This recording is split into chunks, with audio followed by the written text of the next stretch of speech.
할렐루야. 오늘은 은혜를 받자 제목으로 같이 말씀을 나누겠습니다. 여러분, 누가 은혜를 받을까요? 누가 은혜를 받겠습니까? 복음서 말씀을 기억해 봅시다.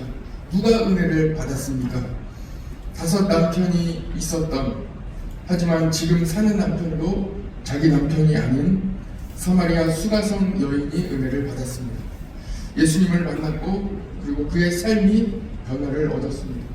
대전환을 맞이했습니다. 은혜를 받았습니다. 거지이자 맹인이었던 바디메오도 예수님을 만났습니다. 예수님을 수많은 사람들이 다 만났어요. 그런데 삶이 변화되고 은혜를 받은 사람은 있다. 그 중에 따로 있다. 거지이자 맹인이었던 바디메오도 예수님을 만났고 은혜를 받았습니다. 그리고 예수님을 따르는 사람이 되었습니다. 부자이자 세리장이었던 삭개오도 예수님을 만났습니다. 그리고 예수님께서 그 삭개오의 집에 방문하셔서 그와 온 집이 예수님을 다 믿게 되었습니다. 변화되었습니다. 완전히 변화되었습니다. 삭개오는 은혜를 받았습니다. 그의 삶의 모든 것을 다 나눠줄 정도로 은혜를 받았습니다. 보십시오.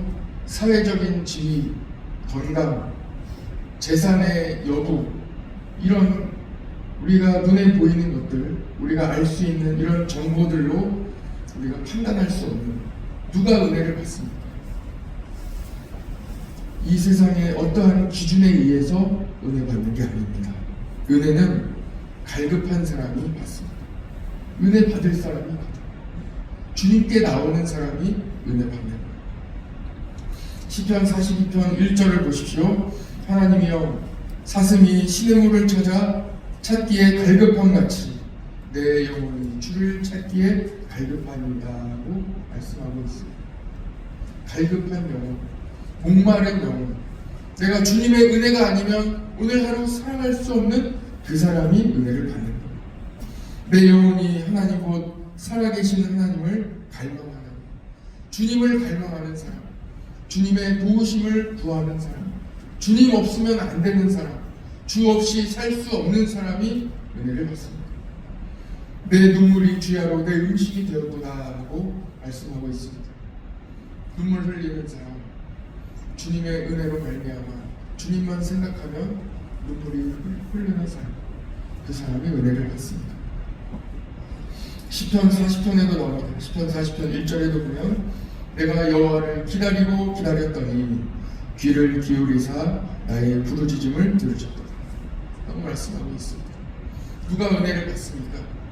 지금 어렵지만, 지금 도움이 없는 것 같지만, 지금은 매우 큰 문제 가운데 아무도 나를 도와주는 사람 없는 것 같지만 믿음을 가지고 하나님의 도우심을 기다리는 사람, 하나님의 도우심만을 구하는 사람, 하나님이 나를 도와주시고 하나님이 나에게 길을 열어주시면 그때가 언제가 되든지 간에 반드시 길이 열린다 하고 다른 어떤 도움을 구하지 않고 다른 곳에 눈을 돌리지 않고 기도하며 하나님의 도우심을 구하고 기다리고 있는 그 사람이 은혜를 받는다는 것입니다. 목마른 사람, 영혼이 갈급한 사람, 하나님을 찾는 사람, 하나님의 손길을 기다리며 완전히 하나님께만 매달려 있는 사람, 그 사람이 은혜를 받습니다. 옥합을 깨트린 여인을 보십시오. 가진 것이 많은 사람이 많이 가지고 있는 것 중에 그 중에 일부, 그 일부를 예수님께 가져오는 게 아니에요. 가진 것도 없는 사람이, 별거 아닌 사람이 자기가 가지고 있는 전부, 그 중에 가장 좋은 것 전부를 가져와서 예수님의 머리에 부어드립니다. 아낌없이 깨뜨려서 다 부어드립니다. 전제로 부어드리듯이 남김없이 다 부어드립니다. 그리고 그 향유가 예수님의 온 몸을 타고 흐를 때에 눈물로 예수님의 발을 적시며 머리로 예수님의 발을 닦아드리는 그 사람이 바로 은혜 받은 사람, 옥합을 깨뜨린 여인이었습니다. 왜 그렇습니까? 그 여인은 생명을 얻었기 때문에, 나음을 얻었기 때문에, 예수님을 만났고 예수님으로 말미암아 자기의 삶에 큰 은혜가 있었기 때문에, 전환이 있었고 그녀의 삶에 하나님이 주시는 큰 나음을 얻었기 때문입니다. 성도는 어떠한 고난 중에도 행복합니다. 어떤 어려움 중에도 기쁨이 있습니다. 왜 그렇습니까? 그 고난보다, 내가 지금 겪고 있는 어려움보다 은혜가 더 크기 때문입니다. 나를 살리시기 위하여 십자가에 죽으신 예수님의 은혜가, 그 보혈의 은혜가 더 크기 때문입니다. 내가 예수님 때문에 당하는 고난이나 섬기면서 헌신하면서 당하는 어려움, 이것보다 예수님이 나에게 주신 십자가의 은혜가 더 크기 때문에 우리는 어떤 일이든 기쁨으로 감당할 수 있습니다. 기쁜 거예요. 히브리서 오늘은 12장인데 11장, 어제 함께 나눴던 11장은 믿음장이라고 말씀드렸습니다. 믿음의 선진들이 열거되어 있습니다. 우리는 믿음으로 살아간 이 선진들의 삶을 바라보는 거예요. 창세기에 나오는 믿음의 사람들이 그들의 삶에 어떠한 고난이 있었는지 우리는 히브리서 11장을 통해 다시 한번 짚어볼 수 있는, 우리가 창세기를 읽을 때에도 어떻게 읽어야 되는지 안내하고 있는, 믿음으로 이 믿음의 사람들이 어떻게 살아갔는지를 보라는 거예요. 창세기 12장 1절에 3절을 보면 하나님께서 아브라함에게 말씀하시죠. 너는 고향과 친척과 아버지의 집을 떠나 내가 너에게 가르쳐 지시할 곳으로 가라, 떠나라 하고 말씀하십니다. 그런데 그때 상황이 어떠했는지 우리는 히브리서 11장의 말씀을 통해서 정확하게 알 수 있는 거예요. 아브라함은 하나님께서 너 떠나라 하고 말씀하셨을 때 믿음을 가지고 갔다는 거예요. 그런데 그때 가지고 있었던 아브라함의 믿음은 어디로 갈지를 알지 못하고 갔다는 거예요. 목적지가 없어요. 어디를 경유해서 너는 어디로 가라, 너는 하란으로 가라, 너는 가나안 땅으로 가라, 너는 어디로 가라, 너는 누구를 만나라 하는 이 구체적인 지시가 없이 떠나랍니다. 그런데 오늘 히브리서 11장의 말씀에 보면은 그것이 바로 믿음이라고 말씀하고 있습니다. 계획서를 검토하지 않습니다. 예상 결산도 잡아보지 않고 떠나라 하는 이 말씀을 듣고 믿음으로 나아갑니다. 그 길을, 우리의 길을 하루하루 살아가게 되는 것입니다. 갈대아우르를 떠나 어디로 가야 할지 몰랐어요. 하란에 한참을 머무를 때에도 언제 또 어디로 가야 할지, 그 시기조차, 어디로 향하여 갈지 목적지조차 알지 못했습니다. 어디로 갈지 모르고 살아가는 것, 어떻게 살아가야 되는지 알지 못하고 살아가는 것, 그것이 바로 진짜 믿음입니다. 수련회 가보면 믿음 훈련을 하죠. 신뢰 훈련이라고 해서 눈을 감던지 눈을 뭐 가리던지 하고 이렇게 뒤로 이렇게 넘어져서 푹 하고 쓰러지는 거. 그러면 뒤에서 조원들이 잡아줘요. 언제 잡아줄지, 누가 잡아줄지 몰라요. 그런데 눈 감고 뒤로 넘어가는 거. 그러면은 때가 되면 다치지 않게 조원들이, 몇 명의 조원들이 잡아줘요. 몰라요. 어떻게 될지 몰라요. 누가 언제 어떻게 잡아줄지 모릅니다. 그리고 뒤로 넘어지는 거예요. 이것이 바로 믿음입니다. 예수님은 믿음의 알파이시고 오메가이십니다. 믿음의 대상도 예수님이시고 믿음의 결과도 예수님이고 믿음의 본을 보여주신 분도 예수님입니다. 예수님은 믿음에 대하여 우리에게 말씀으로 알려주기도 하셨지만 예수님의 삶을 통하여 우리에게 보여주시고 어떻게 믿음으로 살아가야 되는지 직접 다 보여주십니다. 그래서 히브리서 11장, 이 믿음의 결론은 12장인데 예수님을 바라보라. 예수님께서 하나님을 어떻게 의지하셨고 신뢰하셨고 순종하셨는지 완전히 보여주셨습니다. 완성하셨어요. 믿음을 완성하셨어요.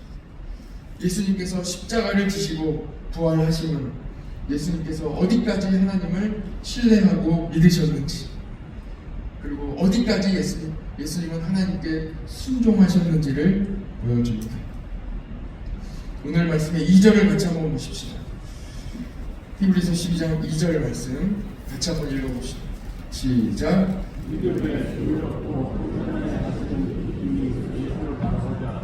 그는 그 앞에 있는 기쁨을 위하여 십자가를 참으사 부끄러움을 개의치 아니하시더니 하나님 보좌 우편에 앉으셨느니라. 아멘. 히브리서 12장은 예수님을 믿음의 구주로 소개하고 있습니다. 믿음, 이 믿음의 주, 믿음의 주인, 믿음의 왕이 누구시냐? 예수님이래요. 믿음의 주라는 믿음의 주. 믿음은 완전하게 하신 분이 있어요. 믿음은 완성하신 분이 있어요. 그분이 바로 예수님입니다. 그리고 예수님은 그 믿음으로, 완전하신 믿음으로 십자가를 참으셨습니다. 그리고 이 모든 예수님께서 보여주신 이 모든 믿음의 끝에 무엇이 있는지를 보여주십니다. 오늘 히브리서 12장 말씀은 그러면 이 믿음으로 살아가는 사람의 끝에는, 이 결과는 어떤 것이 기다리고 있느냐, 그것을 말씀하고 있습니다. 28절 말씀을 보십시오. 예수 그리스도를 바라보고 예수님이 완성하신 그 믿음을 따라 살아가면 우리의 삶에 어떤 결과가, 어떤 일이 일어나게 되느냐 하는 것을 말씀하고 있습니다. 28절을 같이 한번 읽어봅시다. 시작.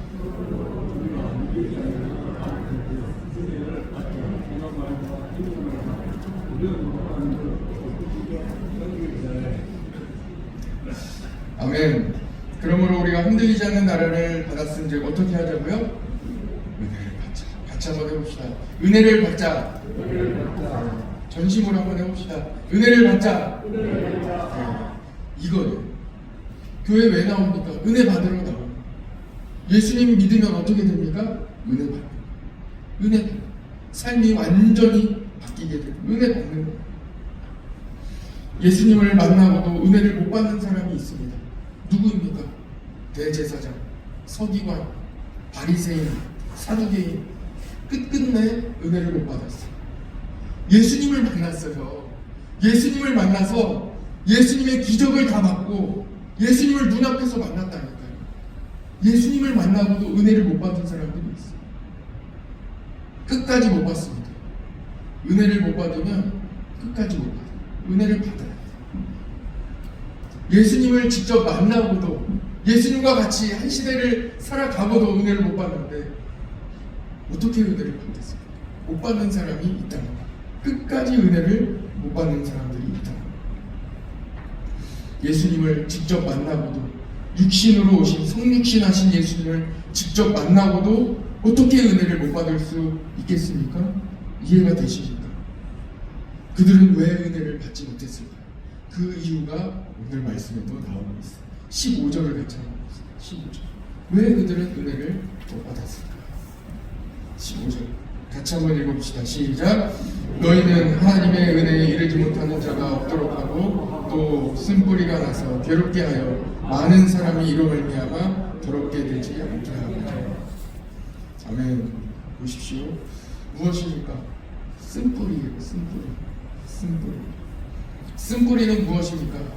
마음을 하나님께 두지 않는 것, 그것이 쓴뿌리. 이 뿌리가 하나님께 내려있지 않다. 쓴뿌리. 결국은 하나님으로부터 이 은혜를 받지 못하고 하나님으로부터 모든 영양분을 공급받지 못하기 때문에 그가 나오는 이 싹은 어떤 싹이겠어요? 죄악의 싹이 나옵니다. 그가 맺는 열매는 어떤 열매가 맺겠습니까? 성령의 열매가 아니에요. 다른 열매를 맺게 됩니다. 그 뿌리를 어디에 내리고 있느냐가 중요합니다. 쓴뿌리예요. 쓴뿌리. 이것입니다. 쓴뿌리는 하나님을 신뢰하지 않는 것입니다. 하나님을 원망하는 마음, 하나님을 향한 불신, 믿지 않는 것, 이것이 바로 쓴뿌리입니다. 믿음의 반대말입니다. 쓴뿌리, 믿음 없음, 불신, 원망, 불평 모두 같은 말입니다. 오늘 15절의 말씀을 보면 이 쓴뿌리가 주는 영향이 있어요. 영향력이 있어요. 세 가지의 영향을 미친다고 말씀하고 있어요. 첫 번째가 바로 은혜를 받지 못한다. 은혜를 못 받는다. 너희는 하나님의 은혜에 이르지 못하는 자가 없다. 은혜에 이르지 못하는, 은혜를 못 받는. 당연하죠. 뿌리를 다른 곳에 내리고 있어요. 하나님, 아니 다른 곳에 신뢰하지 못한다. 몸은 교회에 있으나 뿌리는 다른 곳에 있는 사람도 있다.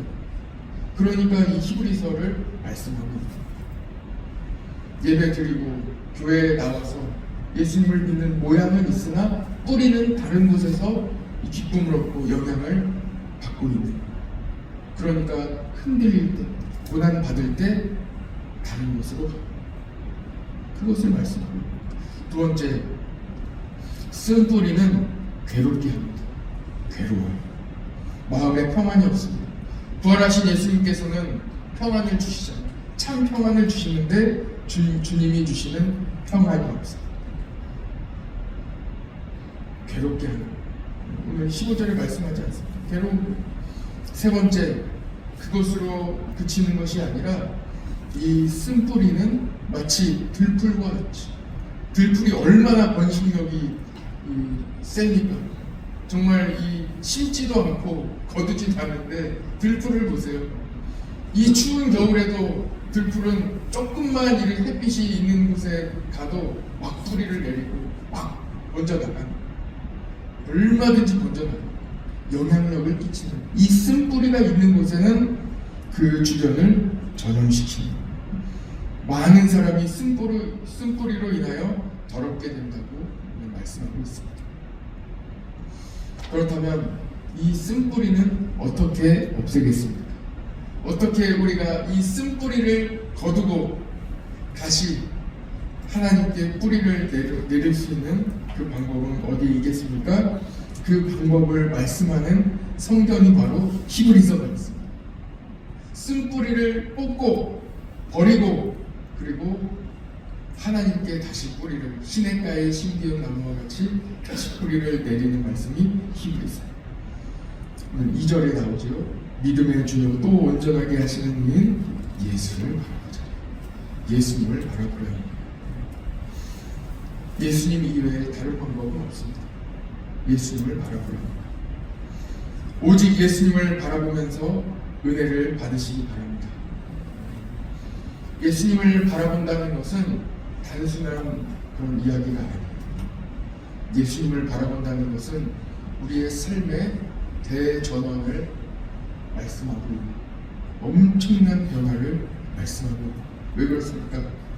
그동안에 모든 사람들은 애국을 바라보며 살아가고, 강남을 바라보며 살아가고, 통장을 바라보며 살아가고, 건강을 바라보며 살아가고, 이 세상의 기준을 맞추어 바라보며 살아가고. 그러나 오늘 말씀하고 있는, 어떻게 하라고요? 예수님을 바라보라. 예수님을 바라보라. 단순한 말씀이 아니라 예수님을 바라보라. 모든 시야가 이 땅을 향해 있습니다. 그러나 저 천국을 향하여 예수님을 바라보라. 어제 수요기도에 함께 말씀 나눌 때 나누었죠. 스테반 집사님이 어디를 바라봅니까? 예수님을 바라봅니다. 그 고난 가운데 돌에 맞으면서도 예수님을 바라봅니다. 그 극심한 욕을 받으면서도 모든 미움에 가득 찬 이를 부득부득하는 사람들 주변에 둘러싸여 있으면서도 예수님을 바라봅니다. 놀라운 삶의 전환입니다. 이러한 삶의 전환이 일어나면 이어지는 변화, 그것이 바로 은혜입니다. 은혜 아니면 살 수 없고 호흡마저도 다 주의 것이고 세상 평안과 위로 다 주님께 있습니다. 크신 계획 다 볼 수도 없고 작은 고난에 지쳐도 주께 묶인 나의 모든 삶 버티고 견디게 하시는 오직 주님을 바라보시기 바랍니다. 이미 우리가 호흡하고 있는 것, 지금 기도할 수 있는 것, 지금 말할 수 있는 것, 아멘 할 수 있는 것 모두 은혜입니다. 은혜가 고난보다 큽니다. 어떤 어려움, 어떤 문제보다 은혜가 더 큽니다. 이 큰 은혜 가까이서 오늘도 기쁨으로 살아가시기를 축복합니다. 같이 기도하겠습니다. 하나님 아버지 감사합니다. 오늘은 우리의 삶에 온전하게 하시는 예수 그리스도를 바라보기를 원합니다. 이 땅의 기준, 이 땅의 기쁨, 애국과 같은 이 땅을 바라보며 살아가지 않도록 하나님 도와주시고, 우리가 삶의 대전환을 이루어 이 땅이 아닌 예수 그리스도 오직 주님을 바라보고 살아갈 수 있도록 하나님 함께하여 주옵소서. 오늘 히브리서 12장 말씀을 통하여 은혜 받기를 원합니다. 우리 모든 성도들에게 은혜 내려주시고, 오늘도 빈손으로 돌아가지 않고 예수 그리스도를 바라보고 은혜로 충만하여 돌아갈 수 있도록 은혜 베풀어 주옵소서. 하나님 마음문을 활짝 열어주시고, 우리 모든 성도들이 쓴뿌리가 없도록 도와주시고, 오직 우리를 푸르게 하시고 또한 열매 맺게 하시는 오직 하나님께 뿌리를 내리고 언제나 하나님으로부터 영향을 공급받도록 하나님 도와 주옵소서. 우리의 모든 것 주님께 맡기며 주님만 의지하는 우리 모든 성도 오늘 하루 되기를 원합니다. 하나님 도와 주옵소서. 오늘도 오직 주님만 바라보며 예수님의 이름으로 기도드립니다. 아멘.